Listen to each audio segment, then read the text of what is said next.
നമ്മളെപ്പോഴും പറയുന്ന ഒരു കാര്യമാണ് ഫിനാൻഷ്യൽ ഇൻഡിപെൻഡൻസ്. അപ്പോഴും ഒരുപാട് പേര് ചോദിക്കുന്ന ഒരു ചോദ്യമാണിത്. അതായത് ഞാൻ വീട്ടിൽ ഇന്ന് വരെ ഞാനൊരു ജോലി ചെയ്തിട്ടില്ല, ഇപ്പോൾ കുട്ടികളൊക്കെ വലുതായി, എനിക്ക് കുറച്ച് സമയം ഫ്രീ ഉണ്ട്, പക്ഷെ പെട്ടെന്ന് എനിക്ക് വീട്ടിൽ നിന്ന് പുറത്തിറങ്ങി പോകാനൊന്നും പറ്റില്ല. അങ്ങനത്തെ ഒരു സാഹചര്യത്തിലാണ് നിൽക്കണേ. ഒരു വർക്ക് എക്സ്പീരിയൻസ് ഇല്ല, കാര്യമായിട്ട് എഡ്യൂക്കേഷൻ അതുമില്ല. ഇപ്പം എനിക്ക് എങ്ങനെ തുടങ്ങാം എന്നുള്ളതാണ്. അപ്പോൾ എല്ലാവരുടെ കയ്യിലും ഒരു ഫോൺ എന്തായാലും ഉണ്ടാകും അല്ലേ? ഫോൺ യൂസ് ചെയ്യാൻ എല്ലാവർക്കും അറിയാം. അപ്പോൾ ഇപ്പം ഈവൻ നമുക്ക് ക്യാപിറ്റൽ ഇല്ല, മുടക്കാൻ പൈസ ഇല്ല എന്നാണെങ്കിൽ പോലും നമുക്ക് ചെയ്യാവുന്ന ചില ജോലികളുണ്ട്. അതിലൊന്നാണ് ഒരു ഓൺട്രപ്രണർ.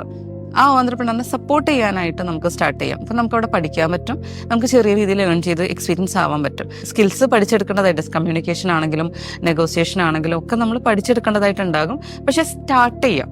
എവിടെയാണോ നിങ്ങൾ നിൽക്കുന്നത് ഉള്ള കാര്യം വെച്ചിട്ട്, നിങ്ങളുടെ കയ്യിലുള്ള സംഗതി വെച്ചിട്ട് നിങ്ങൾ സ്റ്റാർട്ട് ചെയ്ത് പതുക്കെ പതുക്കെ നിങ്ങൾ പഠിച്ച് ചെറിയ വരുമാനത്തിൽ നിന്ന് തുടങ്ങി നിങ്ങൾ ഇൻകം ഇൻക്രീസ് ചെയ്യാനുള്ള ഒരു മാർഗമുണ്ട്. അത് ഇപ്പം നിങ്ങൾക്ക് ഒരു ഓൺട്രപ്രണർഷിപ്പ് പെട്ടെന്നൊരു എമൗണ്ട് ഒക്കെ ഇട്ട് പുതിയൊരു ബിസിനസ് സ്റ്റാർട്ട് ചെയ്യാനൊന്നും പറ്റില്ല, അല്ലെങ്കിൽ പുതിയൊരു കാര്യം പെട്ടെന്ന് പഠിക്കാൻ പുറത്തേക്ക് ഇറങ്ങി പോകാൻ പറ്റില്ല എന്നുണ്ടെങ്കിൽ നിങ്ങൾക്ക് ചെയ്യാൻ പറ്റുന്ന ബെസ്റ്റ് ഓപ്ഷനാണ് വർക്ക് ഫ്രം ഹോം ആയിട്ട് ഇതുപോലെയുള്ള ടെലികോളിംഗ് ആയിട്ടുള്ള. ഇനിയും അനേകം ഓപ്ഷൻസ് ഉണ്ടാകും, പക്ഷെ സ്റ്റാർട്ടിങ്ങിൽ നമുക്ക് കൺസിഡർ ചെയ്യാൻ പറ്റുന്ന ചില ഓപ്ഷൻസ് ആണ് ഞാൻ പറഞ്ഞിട്ടുള്ളത്.